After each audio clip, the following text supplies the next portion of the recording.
Olá, seja muito bem-vindo ao programa Ressonância, um programa que quer repercutir outros sons e vozes que geralmente você não está acostumado a ouvir. No programa de hoje, nosso bate-papo será com o nosso amigo Claudeci de Oliveira. Ele é formado em Ciências Econômicas, tem especialização em Engenharia Financeira, trabalha no setor privado e é professor de Engenharia Econômica. E aí, Claudeci? Tudo bem contigo? Tudo bem, graças a Deus, tudo ótimo. Bom recebê-lo aqui. Nosso bate-papo hoje vai falar um pouquinho sobre economia doméstica, né? E eu queria começar um pouco tendo um olhar um pouco mais macro, né? Não tanto quanto micro. E a revista Exame, em matéria no dia 26 de março de 2020, veio com um título interessante da capa, dizendo quem vai salvar a economia do coronavírus. Um título bastante sugestivo já lá em março, né? E nessa matéria, a gente pode encontrar a definição de dois economistas que são vencedores do Prêmio Nobel, Paul Simonson e William Nordhaus. Não sei se eu estou falando direito, né? Eles definem a economia de uma maneira bem sintetizada e simples, dizendo que a economia é o estudo de como a sociedade administra seus escassos recursos. Claudeci, essa definição sintetizada de economia está certa? E se está, então os economistas vão ter muito trabalho daqui para frente, é isso? Exatamente.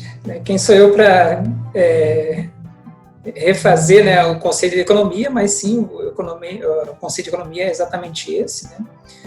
A economia é a ciência que trabalha a escassez dos recursos, né? Uhum. Bem relevante quando se fala em economia e que muitas pessoas acabam se confundindo, né, com o estudo da economia. A economia não é uma ciência exata, né? Não é algo que trabalha exatamente com matemática, né, como muitos imaginam. Uhum. Trabalha com a questão social, né, e as pessoas e os recursos que as pessoas têm disponíveis, né, para se utilizarem, né. E aí a gente fala de recursos, são, né, N possibilidades, né, desde os recursos naturais, né, os recursos financeiros, né, os recursos pessoais, enfim, né, para cada ente, né, que a gente chama, sejam pessoas, empresas, governos, né, os recursos são realmente escassos, né? Não consegue-se ter recursos infinitamente disponíveis, né? Assim como exemplo, né, a gente tem a água, né, que é um recurso bastante finito, né? E a gente não tem isso disponível a todo momento como a forma a gente deseja. A economia trata da mesma forma, né? Tudo é escasso, a gente não tem isso infinitamente, né? Agora, durante esse período de pandemia, nós temos visto bastante isso, né? O governo falando, eu não tenho dinheiro para realmente manter a população por muito tempo, né? Eu não tenho dinheiro para manter os meus programas por muito tempo. Então, o recurso realmente é escasso, né? Você não consegue ter um recurso infinito. E é isso que a gente precisa sempre ter em mente quando se fala em economia, né? Realmente o conceito que Samuelson e William comentam é realmente esse, né? A escassez dos recursos. E a impressão que a gente tem, não sei se é uma impressão verdadeira, é que quando a gente olha para o mundo, né, não só para as famílias, porque esse é um problema que a gente vai tratar daqui a pouco, a gente tem a impressão que o mundo tem dificuldade de gerir os seus recursos. Essa é uma impressão que, olhando agora para a pandemia, ficou mais evidente. A gente tem uma dificuldade de gestão de tantos recursos que nós temos finitos. É um ponto, né, a gente vai comentar mais à frente, né, relacionado às famílias, mas de forma geral, o que a gente tem visto justamente na pandemia é que aqueles países, aquelas instituições, aquelas pessoas, as empresas, né, que estão fazendo melhor gestão dos seus recursos são aquelas que, nesse momento, estão mais preparadas para enfrentar a crise, né? E, em geral, realmente o mundo tem essa dificuldade em fazer uma boa gestão do recurso. Nós temos visto isso com os recursos naturais, com a questão da água, como eu comentei, das questões financeiras, né? Então, hoje o mundo, de forma geral, não faz uma boa gestão, né, desses recursos, né, principalmente os recursos naturais. E nós, né, cidadãos, pessoas físicas, também temos essa dificuldade, né, em fazer uma boa gestão do recurso, aquilo que nós temos em nossas mãos. Então, sim, né, uma dificuldade de boa parte, grande parte até da população e das instituições, essa má gestão dos recursos. E a gente vê isso mais notadamente no setor público, né? Em que, nesse momento de pandemia, a gente vê lá estados que precisam construir hospitais de campanha, mas tem o recurso em mão, mas não consegue fazer uma boa gestão dele, começa a fazer a construção e não tem dinheiro para terminar, e depois passa isso para um setor privado, enfim, né? Essa dificuldade da gestão do recurso é realmente algo bem presente na nossa realidade hoje, né? E é claro, né, nós temos bons exemplos, né? Nós temos países que têm essa boa gestão, né? Um bom exemplo nessa gestão de recursos é a Alemanha, né? A Alemanha faz uma boa gestão, tem uma economia bem estável, né? Mesmo nesse tempo de pandemia, eles vão sim passar por algumas dificuldades, mas bem menores do que aquelas que nós temos, por exemplo, no Brasil e em outros países, né? De economias mais frágeis. Bom, eu acho que essa pandemia também veio para fazer com que o mundo inteiro se reorganize para uma nova ordem econômica que provavelmente deve surgir, né?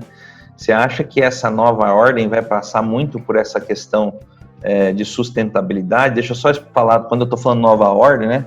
É preciso dizer que a gente não está falando aqui de religião, porque senão o pessoal vai achar que, né, estamos pregando aqui, mas não é isso, né? Sim. Quando a gente fala nova ordem é porque é claro que vai ter uma recessão mundial. É o novo normal que estão falando tanto. É o novo normal, né? E desse novo normal, provavelmente a sustentabilidade deve ser um carro-chefe, é isso que a gente vai ter que começar a pensar, né? Não só em recursos naturais, mas até financeiros, né? Porque o dinheiro vai ser coisa rara, né? Exatamente. A sustentabilidade ela vem sendo, né, um fator bastante preponderante, né, nas economias nos últimos anos, né? Tanto nas questões dos recursos naturais quanto financeiros, né? Fazer uma boa gestão, como nós falamos dos recursos, é sempre algo que traz, né, um ganho para a sociedade como um todo, né? E a sustentabilidade, né, ela realmente não deixou de ser moda, vamos dizer assim, né? Não que seja moda, mas ela não deixou de estar em pauta, né? E sim, eu acredito que com essa nova ordem, né, esse novo normal, a sustentabilidade vai passar, sim, né, um fator bastante importante na recuperação das economias, né? À medida que eu consiga, né, manter um nível de sustentabilidade maior, melhor vai ser a chance, né, de se recuperar desse período de pandemia que nós estamos vivendo, né? Então, tratar a sustentabilidade como um fator primordial dentro das economias é algo que, né, de forma geral, todos os países, pessoas, né, empresas deveriam fazer, né? E como a gente falou de gestão dos recursos, né, normalmente o que a gente tem visto é que as empresas que têm já esse DNA, né, da sustentabilidade são as empresas que estão passando melhor por essa fase, né? E não só as empresas, como os países, né? Então, de forma geral, a sustentabilidade é, assim, um caminho, né? É claro que não é um caminho, né? A gente tem outros fatores que também vão apoiar essa questão da recuperação econômica, né? Que eu acho que ficou bastante evidente nesse período de pandemia, é como os países têm gerenciado seus sistemas produtivos, né? Às vezes terceirizando para outros países, né? Como a gente viu agora nesse período de pandemia, né? Boa parte dos recursos de, por exemplo, EPIs vinham da China, né? E os países tiveram dificuldade em abastecer seus meios de saúde, suas organizações, né, com EPIs, justamente porque não tinham produções locais. Então, eu acho que vai ter uma revisão, né, de forma geral, dos países, nesse sentido de buscar também, né, uma produção mais local, usar mais os recursos locais, né, para tentar evitar que isso venha a ocorrer novamente, né? Talvez uma reindustrialização, né, dos países, né? Talvez uma nova revolução industrial aí, diferente, mas, né? Eu acho que vai ter uma reavaliação industrial, vamos dizer assim, né? Empresas que estão se reinventando, buscando novos caminhos.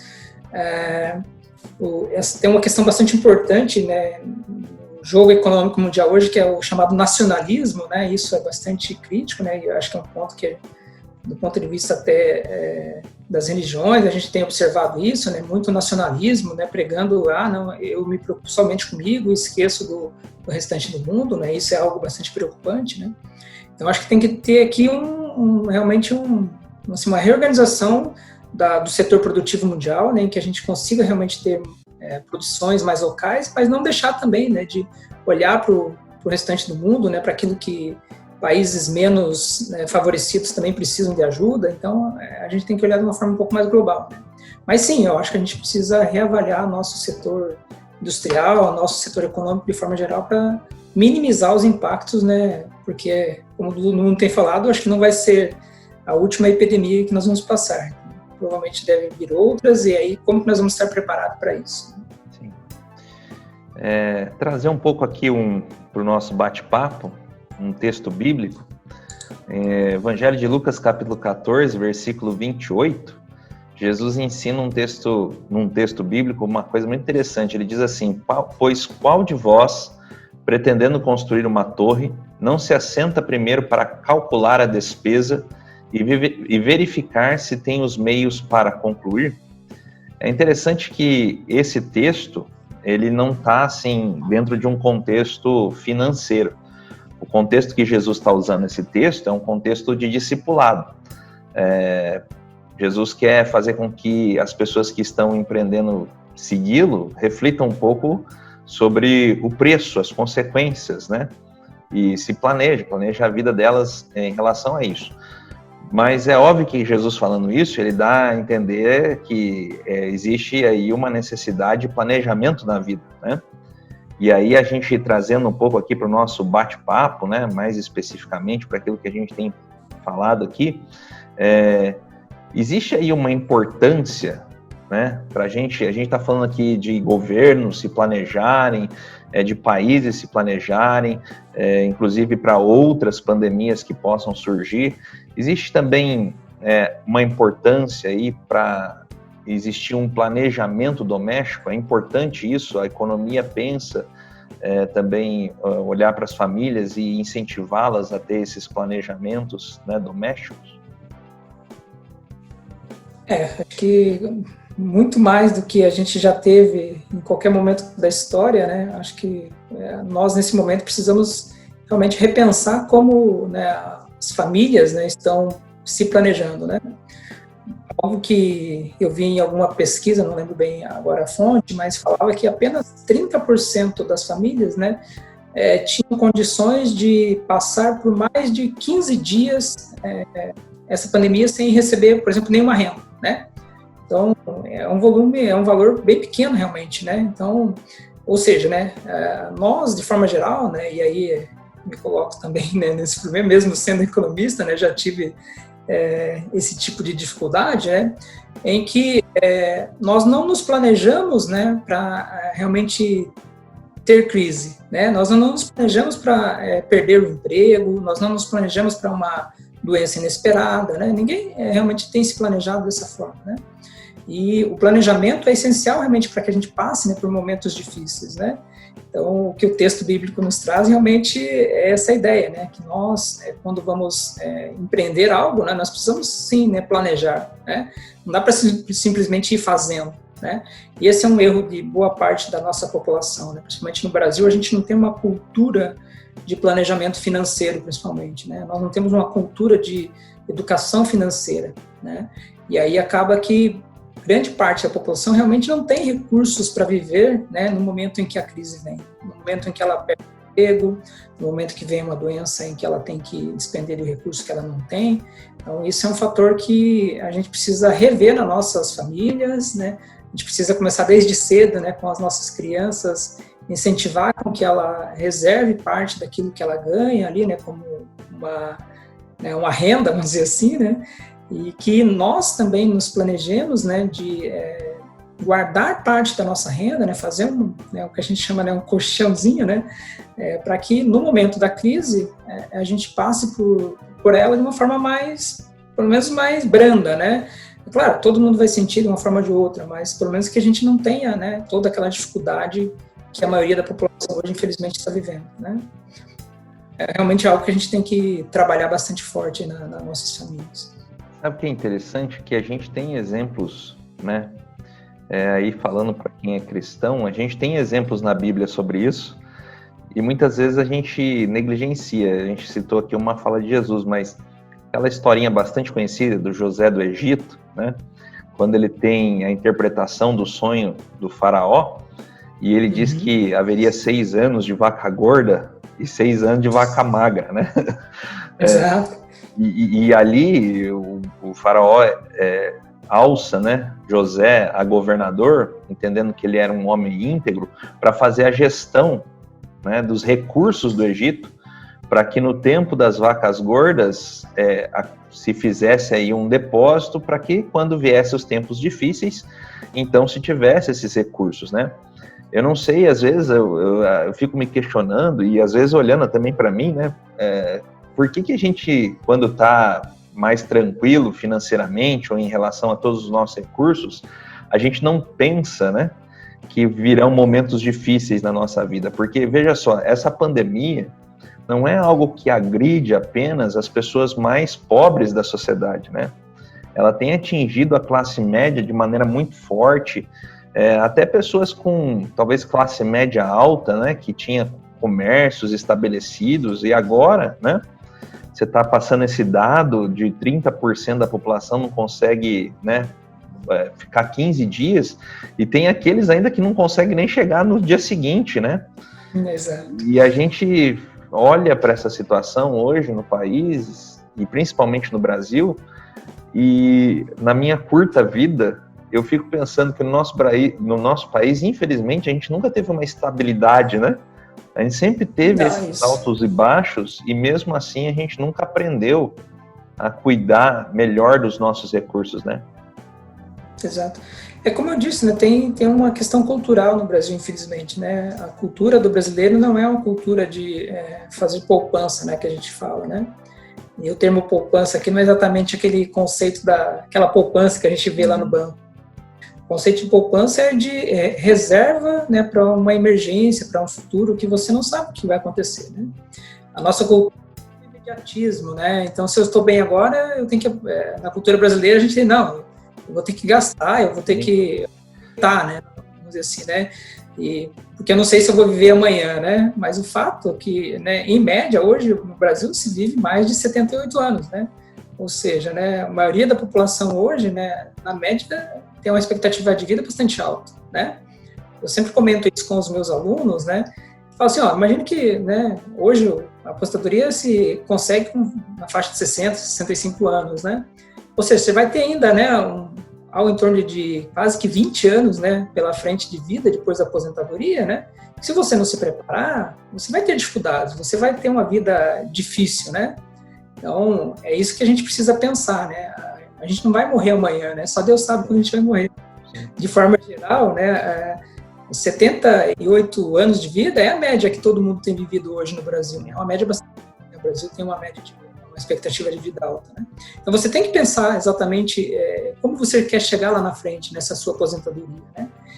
E a gente sabe, né, que no período da aposentadoria, depois que você se aposenta, é onde você tem mais gastos, né, com saúde, né, com outros cuidados, né, porque uma pessoa idosa requer um pouco mais de cuidados que uma pessoa mais nova. Então, você acaba realmente tendo uma necessidade de recursos até um pouco maior do que uma outra pessoa, né, com idade inferior. A gente não se prepara, né? E o brasileiro, infelizmente, não tem essa cultura. Ele quer, se ele está ganhando bem hoje, ele vai lá e começa a gastar, né? Ele não se prepara para o período realmente de escassez, né? Como José do Egito fez, né? E a gente sabe que, como o pastor comentou, o Brasil é cíclico, né? Que a gente chama dentro da economia, né? Hora vai bem, hora vai mal, né? A gente tem que, no momento que vai bem, se preparar para o momento que vai mal, né? O problema realmente no Brasil é que a gente, quando vai bem, a gente quer se aproveitar e não manjar, né? Para o momento que vai mal, né? Acho que é um ponto importante. Então, e aí, vendo a importância do planejamento, né? Vamos supor que agora a pessoa que está nos ouvindo não se planejou, mas precisa agora se planejar daqui para frente, né? Como que a gente poderia aconselhar essa pessoa a dar os primeiros passos? Por exemplo, uma pessoa que entrou nessa crise endividada, né? Como é que a gente pode auxiliar aí com alguns conselhos práticos, né, para que ela consiga talvez minimizar os impactos dessa crise? O que eu daria de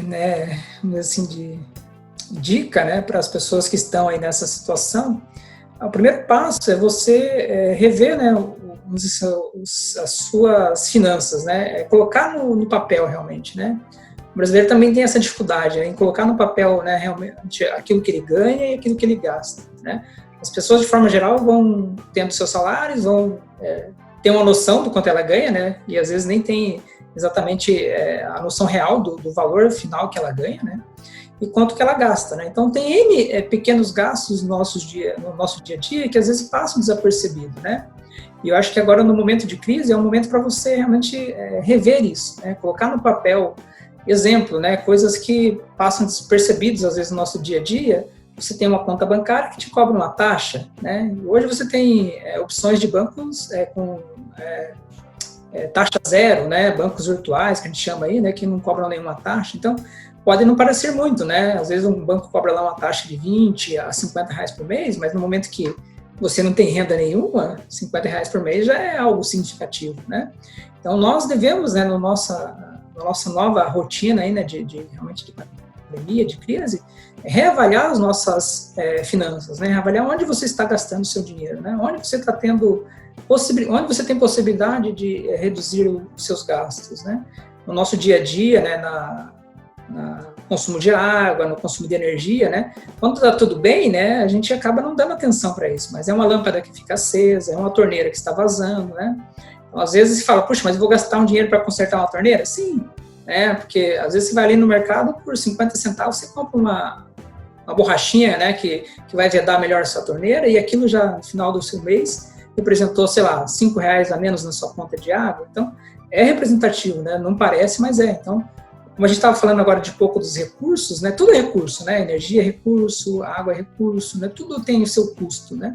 À medida que nós estamos numa dificuldade, né, e a gente não deveria fazer isso só no momento de dificuldade, mas a todo momento, né, não é ser aqui, né, o chamado pão duro, né, mas é gastar de forma consciente, né, aquilo que você tem em mãos, né.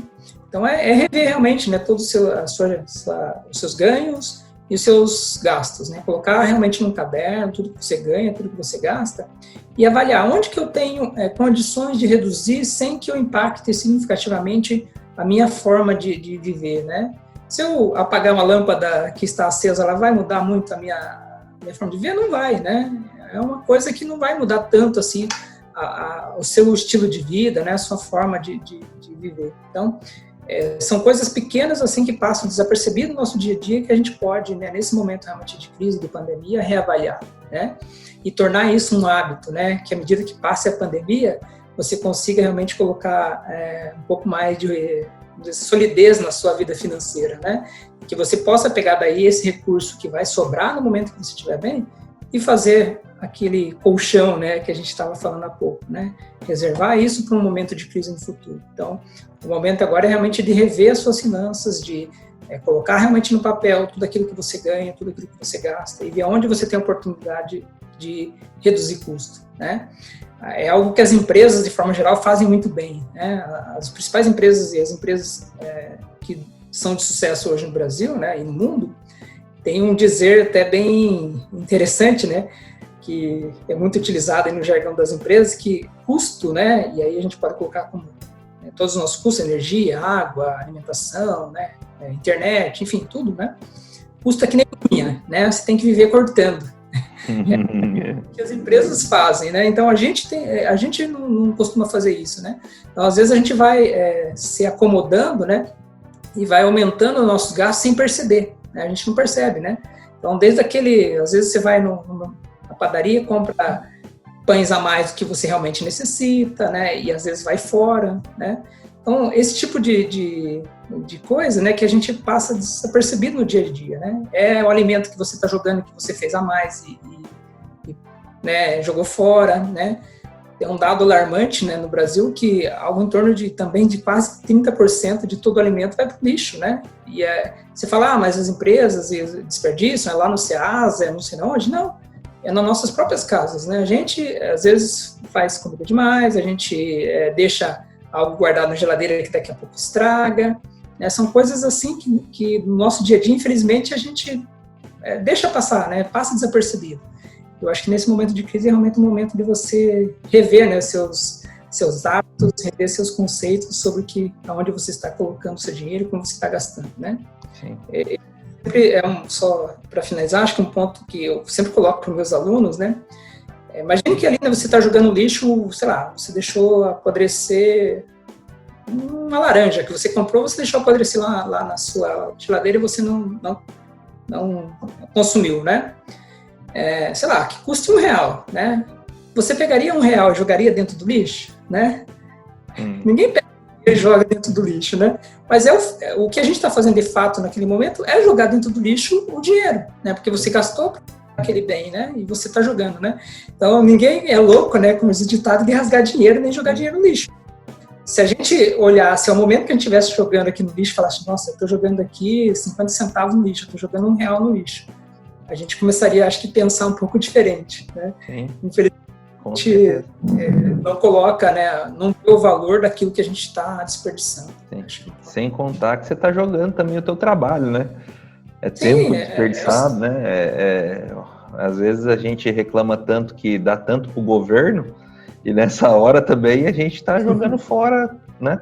Toda nossa às vezes tem pessoas que jogam tanto fora, né? Gastando tanto que às vezes está jogando um dia fora de trabalho inteiro, né? Mas para aqueles que estão assim com as suas contas mais ou menos ajustadas e entrar nessa crise com a segurança de um bom trabalho, tudo isso, tem alguma quantidade, alguma quantia, assim, alguma porcentagem que seria adequado para se... Porque, assim, geralmente quando a gente faz um orçamento doméstico, a gente se preocupa, às vezes, em empatar as finanças, né? Aquilo que entra, aquilo que sai, deu certo, sobrou R$1 lá, tá ótimo, né? Não tá vermelho, né? Mas a gente está vendo aqui a importância de você não só juntar para comprar algo, para realizar algum sonho, mas a importância também de você se preparar para o momento de crise. Se a gente fosse olhar assim 100% para o nosso salário, quanto que seria uma média talvez razoável para a gente separar desse salário para fazer esse colchão? Tem ideia mais ou menos? Os especialistas normalmente em finanças, né, e aí eu acho que vem até um pouco da nossa própria história bíblica, né, a gente o 10%, né, de forma geral os especialistas recomendam, né, que a gente guarde no mínimo 10% da nossa renda, né, para colocar isso numa poupança, né, ou em qualquer investimento que você tenha certeza que não vai perder, né, num período de tempo, né. Então, de forma geral, os especialistas recomendam pelo 10%. Né? Então, reserve 10% da sua renda, né, para que você faça aquela poupança, aquele colchão, né, porque no momento de crise você tenha realmente recursos. Né? É claro que, né, às vezes é difícil a pessoa começar com 10%, né, mas estabeleça uma meta. Né? Eu vou começar com 2%, com 5%, né? Tem um dizer também dos especialistas em finanças, né, que mais rico não é aquele que mais ganha, né? Mais rico é aquele que consegue gerenciar melhor os seus gastos, né? Então, se eu consigo gerenciar meu gasto de forma que eu compatibilize ele com a minha renda, né? E assim eu consiga guardar parte daquilo que eu ganho, né? Eu vou conseguir ter uma vida mais estável financeiramente falando, né? Então, é isso que a gente precisa pensar, né? Então, se começar com 10% é muito, comece com menos, comece com 5%, com 2%, mas comece, né? O importante é sempre começar. Você tem que fazer daquilo uma meta, né? Fala assim, não, isso aqui não vou mexer, né? O problema do brasileiro é que ele, às vezes ele começa a fazer, né, aquele colchão, mas daqui a pouco ele vê lá uma roupa bonita, algo interessante, ele fala, não, vou pegar aquele dinheiro lá, depois eu reponho. Depois ele não repõe nunca mais. Né? Sim. Então, a primeira questão é sempre assim, né? Faça essa meta, né? Coloque, nem que seja 2%, enfim, mas de forma geral, os especialistas recomendam de 10% a mais, né? Acho que, e de forma também geral, o que eles recomendam é que você tenha, né, um colchão que seja suficiente para você viver pelo menos 6 meses com a renda própria. Então, se você ganha R$1.000 por mês, o ideal seria que você tivesse guardado, né, 6 mil. Se você perder o emprego, você vai gastar R$1.000 por mês da mesma forma como você fazia antes, né? e te dá um tempo para você conseguir se readaptar, né? Em 6 meses, de repente, conseguir um novo emprego, conseguir uma outra fonte de renda, né? Então, é isso que boa parte, infelizmente, da população não consegue fazer, né? É ter esse colchão, né, de pelo menos 6 meses de renda para que ele viva numa situação de crise, né? A gente não tem os dados, acho que estatísticos, sobre quem tem isso, né? Mas eu acredito que deve ser uma parte muito pequena, né? Muito pequena da população que tenha... porque você vê que na prática, até mesmo as empresas não têm essa condição, né? A gente tem visto aí algumas empresas que, questão de 2 meses, já estão praticamente quebradas, né? Imagina as famílias, então, também, né? Que não tem essa cultura. Porque presume-se que alguém que tem uma empresa tenha gestão, né, de recursos, pense nisso. Agora, uma família, então... O que é uma pesquisa que saiu recentemente da Bolsa de Valores, né, que das empresas que têm ações no chamado nível A da Bolsa, né, elas, em média, né, metade dessas empresas tinham recursos suficientes para 3 meses de vida, vamos dizer assim, né? Então, empresa é um pouco diferente, é claro, né? Tem outras questões que envolvem, né? Tem os funcionários, tem tudo uma, né? Mas também é um dado bem alarmante, né? Ver que só metade das empresas tinham um tempo de vida de 3 meses sem nenhuma renda, assim, né? Então é bem preocupante. Eu acho que as pessoas, esse número é muito menor que muito isso. Muito menor. Eu estava 5% da população tem algum... que na verdade são 5% mais ricos, né, que existe aí, tem recursos muito mais abundantes, mas se você for colocar na média aí a classe média, os mais pobres, sem chance, né? Eu mesmo tem uma questão também que quando se fala de riqueza, né, é um conceito importante, né, porque às vezes você é uma pessoa com muitos bens, né, mas transformar um bem em dinheiro não é algo tão rápido e fácil, né? Então, que eu tenha lá, né, tenha um carro, tenha, né, uma casa, mas se eu perder o emprego e não tiver dinheiro suficiente para viver por 6 meses, eu vou ter que começar a desfazer desses recursos, né? E se desfazer desse tipo de recurso não é rápido, né? Daí você vai perder muito dinheiro porque você vai ter que vender muito mais barato que o preço de mercado para conseguir fazer dinheiro rápido, né? É um conceito que a gente chama de liquidez, né? Então você não tem a capacidade de transformar o seu bem em dinheiro fácil e rápido, né? Então é um ponto que também acaba impactando aí mesmo quem está na classe média alta hoje, né? Você falando isso é curioso, porque algum tempo atrás eu assistindo alguns palestrantes, né, sobre essa área financeira, e eles falavam, né, porque o conceito ainda no brasileiro é a questão do imóvel, né? O imóvel para ele é a segurança, mas o imóvel não tem essa liquidez, né, que você tá falando. Exato. Então hoje muitas pessoas, elas são muito apegadas, e assim, os mais antigos, meu pai, meus avós, né, eles falam, não, você tem que ter uma casa, porque a casa é mais importante e tal. E hoje já não se pensa, não sei se eu estou errado, né, mas eu já ouvi esses palestrantes dizendo que já não se pensa muito dessa forma, por conta dessas desvalorizações muito frequentes que tem nos mercados, né, tanto imobiliário e outros mercados, e por isso que tem muita gente hoje investindo, né, em ações, ou até mesmo investindo em sugestões bancárias, né, eu não sei muito essas coisas, mas tesouro direto, essas coisas todas, né, que é dinheiro rápido, né, dinheiro que você consegue recuperar rápido para você conseguir manter a sua vida, né. Então, não sei se é isso mesmo, né? Porque às vezes eu falo isso, né? Tem gente que fala assim, poxa, eu tenho um imóvel, mas o imóvel às vezes te dá muito prejuízo, porque às vezes o imóvel é antigo, e se você colocar às vezes o valor desse imóvel na poupança, você às vezes tira o valor do aluguel que você cobraria da pessoa que moraria nesse imóvel, por exemplo, né? O que realmente os especialistas comentam é exatamente isso, né? Imóvel, como você tem essa dificuldade, né, da liquidez, não seria um investimento do ponto de vista financeiro realmente muito bom, né? O que acontece, principalmente no Brasil, e daí eu recomendo, né, um pouco a questão de você realmente fazer a aquisição do imóvel, né? É que o brasileiro realmente tem essa dificuldade em ele ver o dinheiro lá disponível numa poupança e tal e não gastar, né? Como o imóvel é mais difícil dele gastar, então nesse ponto de vista, eu recomendo até, né, que ele adquira um bem, né, porque daí pelo menos ele não vai ter facilidade de se desfazer daquilo, né, como ele teria se o dinheiro estivesse numa poupança, né, ou em um outro investimento que ele pudesse sacar a qualquer momento. Né? Sim. Mas pessoas que têm realmente né, a cultura do guardar o dinheiro bem e não gastar, aquelas dificilmente vão investir em imóveis, né, ela vai investir realmente em algo que ela possa ter maior liquidez, né? E é claro que existe uma relação bem direta entre o que a gente chama de liquidez e risco, né? Quanto mais liquidez você tem, maior é o risco, né? O imóvel é um investimento de até baixo risco. É claro que ele pode perder valor, né, à medida que o tempo passe, né? Mas não é um investimento de alto risco, né? A não ser que aconteça algo muito imprevisível, né? Sei lá, na sua rua, sei lá, abre uma cratera lá que você não... Mas, de forma geral, isso não acontece, né?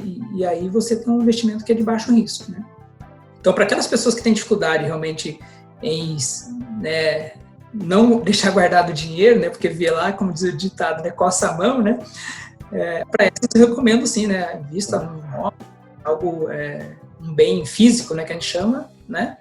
E para aquelas que têm a facilidade em deixar o guardado, sim, né? Daí, vista, né, no chamado tesouro direto, rendimentos de renda fixa, né, e outros, né? E se, acaso, a pessoa tenha um pouco mais de conhecimento, até um investimento em ações aí é recomendado, né? Mas é algo, né, como a gente falou agora há pouco, é algo de maior risco, né? Então, você tem que tomar muito cuidado com isso, porque a chance também de você perder o seu dinheiro é muito maior. Sim.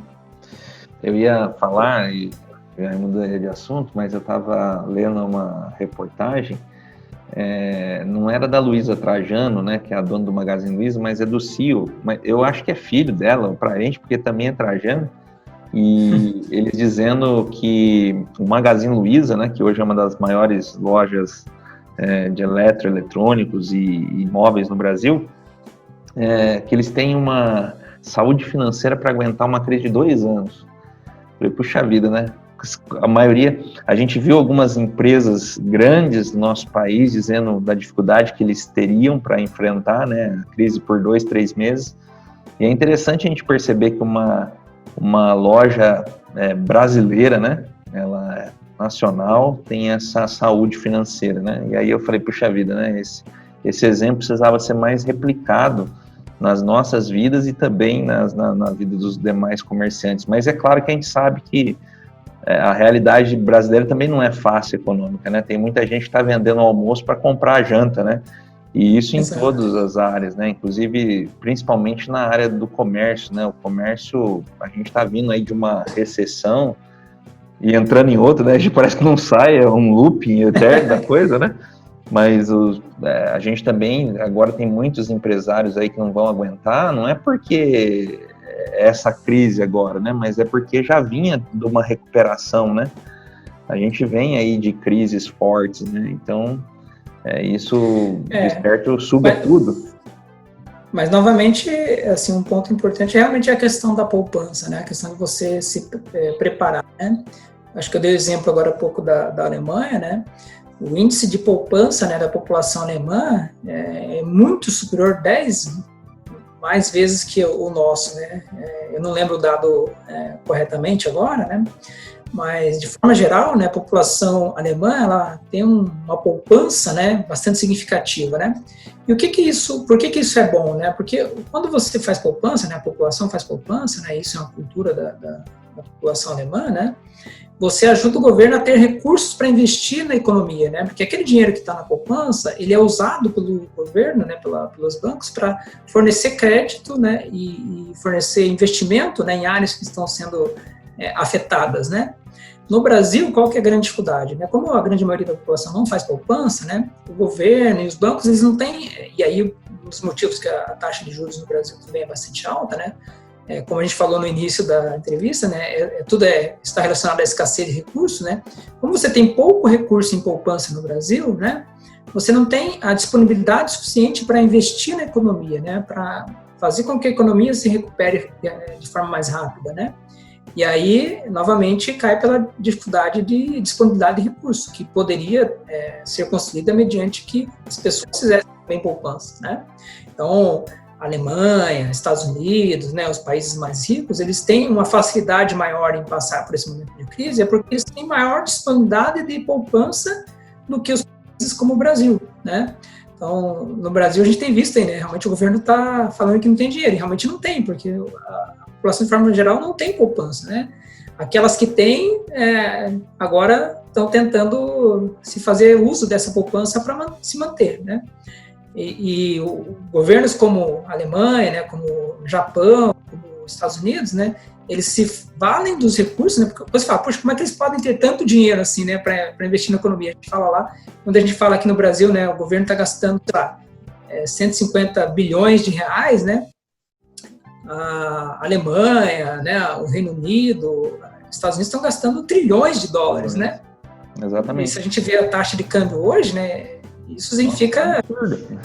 Quase 4, muito mais trilhão, quase 4 aqui, 5, né? 5 hoje, né? Ontem mesmo, né, eu estava vendo numa reportagem, acho ontem ou antes de ontem, né, o Brasil está dando R$600 por pessoa, né, nesse momento, né? Portugal está dando R$7.000 por pessoa, né? Meu Deus. Como é que eles têm tanto dinheiro? É um fator bastante importante, realmente a disponibilidade de recursos, é a poupança que esses países têm, eles fazem, né?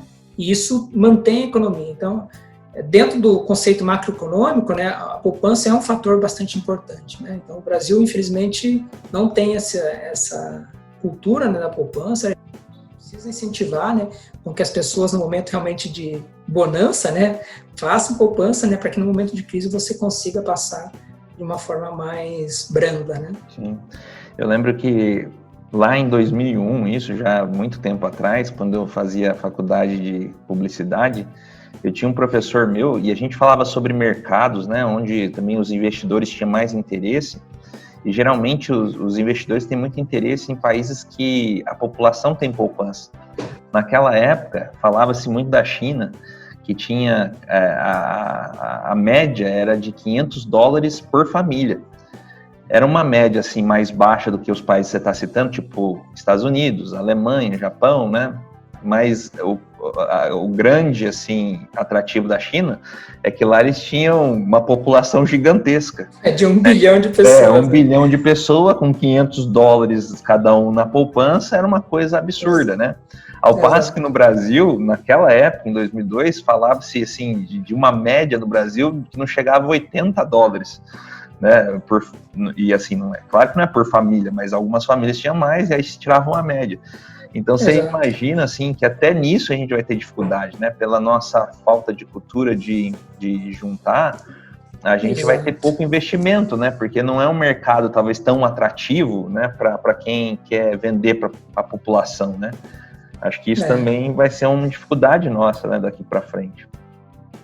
Um ponto importante que, né, está relacionado também à economia e ao futuro, né? E no último ano aí até a gente teve a questão da reforma da Previdência, né? E isso afeta bastante as pessoas e as famílias, né? Por que isso afeta tanto no Brasil, né? Porque a maior parte da população não faz uma poupança realmente prevendo a aposentadoria, né? E daí ela é muito dependente da aposentadoria dada pelo governo, né? E daí quando o governo vem e tem que reduzir gastos, né, e corta, né, parte da poupança, né, parte da Previdência, né, isso acaba impactando um número muito grande realmente de pessoas, né, diferente de países como realmente o Japão, né, o Reino Unido, a Alemanha, que lá, né, o governo incentiva as pessoas a fazerem sua própria aposentadoria, né, então é algo que o brasileiro vai ter que começar a mudar, né, a sua forma de pensar, o brasileiro vai ter que começar a pensar em ele para não ficar dependente daquilo que o governo vai dar no futuro, né? Porque diferente do que o governo faz, né, que é um valor compartilhado, né? Você hoje, quando se paga a previdência para o governo, né, você está pagando para quem está aposentado hoje, né? Você não está guardando para você no futuro, né? Quando você faz uma aposentadoria particular, você está guardando para o seu futuro, né? Exclusivamente para você, né? E hoje não, né? Hoje é compartilhado. Você contribui hoje para quem está aposentado hoje, né? Sim. E será que alguém vai estar trabalhando para contribuir para a gente se aposentar, né? A gente não sabe, né? Ou pelo menos em quantidade, né, suficiente.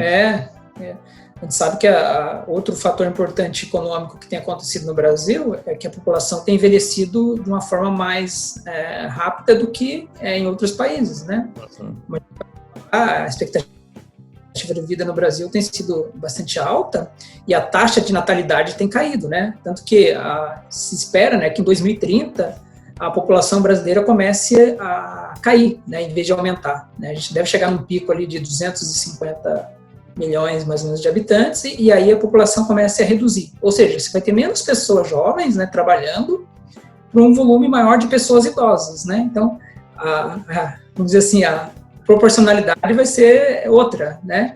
Hoje, mais de uma pessoa trabalhando para manter a pessoa aposentada. No futuro, você vai ter mais aposentados do que pessoa trabalhando. Então, a conta não bate, né? E é por isso que o governo precisa alterar o modelo previdenciário. Então, nós, de forma geral, temos que pensar, sim, na nossa aposentadoria, temos que começar a poupar, né?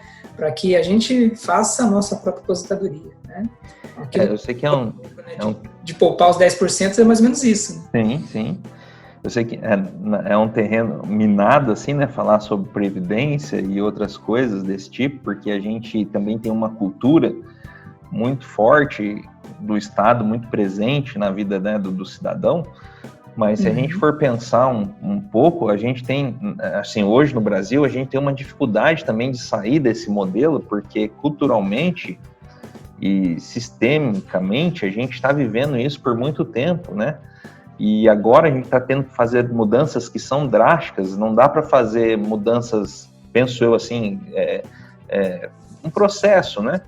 Então hoje você vê, por que eu acho que gera tanta dificuldade a Previdência, a discussão da Previdência, a aprovação, como foi, né, o ano passado? Porque a gente não tem uma perspectiva educativa, né, de mudança de sistema. Nem você falou, quanto tempo leva para a gente mudar uma forma de pensar de uma população para juntar dinheiro, né? Quanto tempo isso leva? Quanto tempo a gente tem, vamos pegar um cidadão aí que está com 30 anos trabalhando, né, e tem essa mentalidade de não juntar dinheiro, ele vai ser mais um dependente do Estado, né? Ele não vai conseguir criar esse tipo de pensamento que a gente está colocando aqui. Então, infelizmente, o Brasil, assim, é um país que é novo e se comparando com os países mais antigos, né, da Europa, talvez só os Estados Unidos, né, tão novo quanto o Brasil, mas assim, já é um tipo de colonização diferente, mas a gente tem uma cultura que é muito prejudicial e agora a gente está tendo que enfrentar mudanças que são drásticas e não processuais, né, assim, se a gente tivesse assim um tempo, não, vamos aumentando um ano agora, dali 10 anos a gente aumenta mais um ano, né, não tem sido assim, e esse sistema, eu não sei, posso estar errado, né, mas a minha perspectiva é que essas mudanças da Previdência são paliativas. Daqui a pouco a gente vai ter que mudar de novo. Você está falando, por exemplo... Vai. Então, se em 2030 você já não tem força de trabalho, esse sistema de pirâmide, né, que eles chamam, já não se sustenta mais, né? Exato.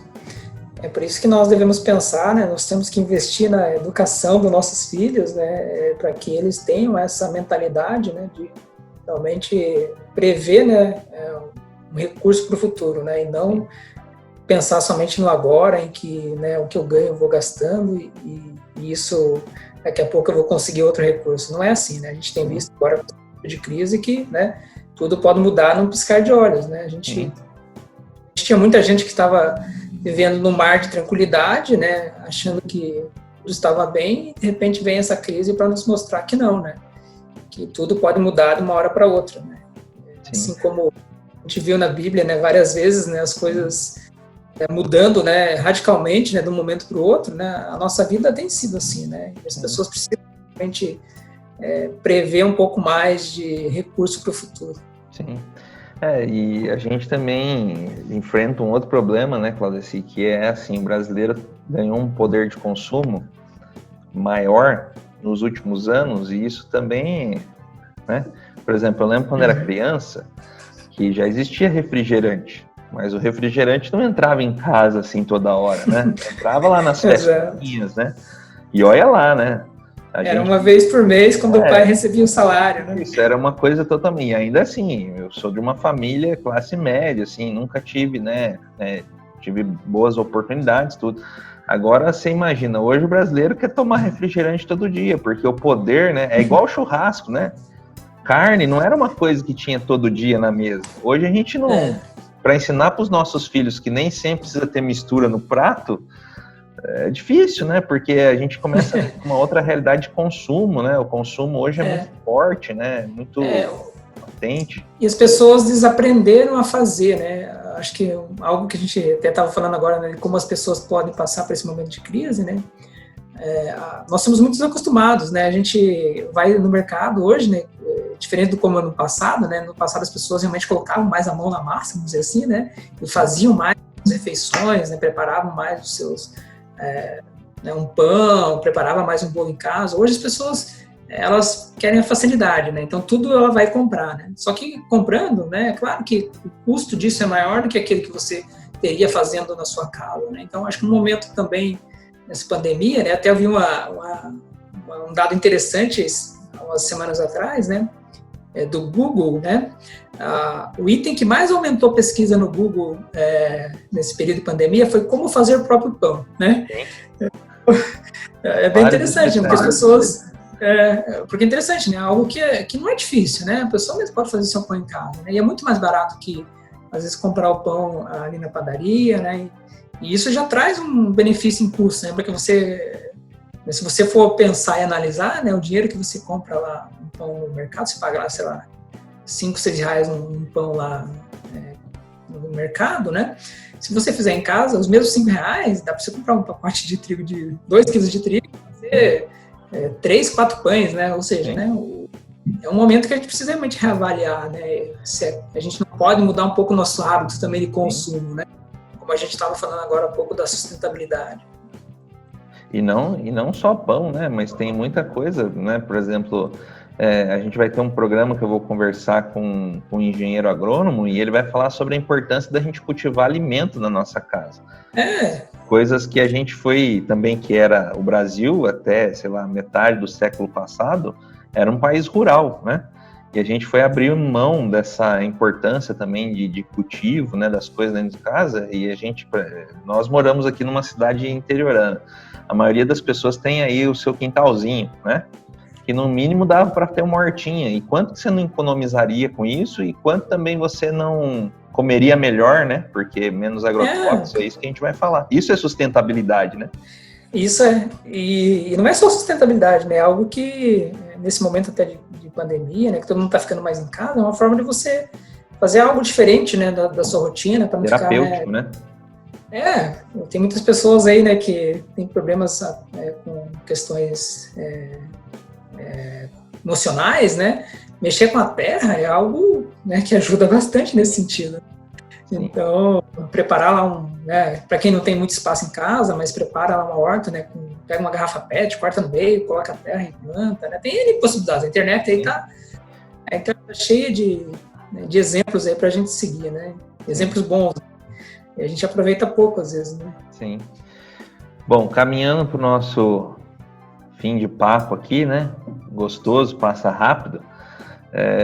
Eu pensei nesse versículo para a gente encerrar aqui, não sei se ajuda também a clarear para a nossa economia doméstica. Romanos 13:7 diz: pagai a todos o que lhes é devido, a quem tributo, tributo, a quem imposto, imposto, a quem respeito, respeito, a quem honra, honra. Acredito que Paulo aqui estava aconselhando, nesse capítulo tão importante de Romanos, a gente não ficar devendo para ninguém. É mais ou menos por aí, né? A gente tem que aprender a pagar as nossas continhas, guardar o nosso dinheirinho, né? Eu acho que essa continua sendo a melhor maneira, né, para a gente cuidar das nossas finanças e os nossos recursos, não é isso? Exatamente, né? A gente não pode esquecer, né, das nossas dívidas, né? No momento de crise, muitas pessoas têm passado dificuldade com isso, né? Isso acaba afetando, né, muitas famílias, principalmente aquelas pessoas realmente que levam a sério, né, os nossos familiares aí, né, nossos cristãos que realmente conhecem da palavra, né, e sabem que realmente esse versículo retrata, né, o nosso pensamento de não ficar devendo, né.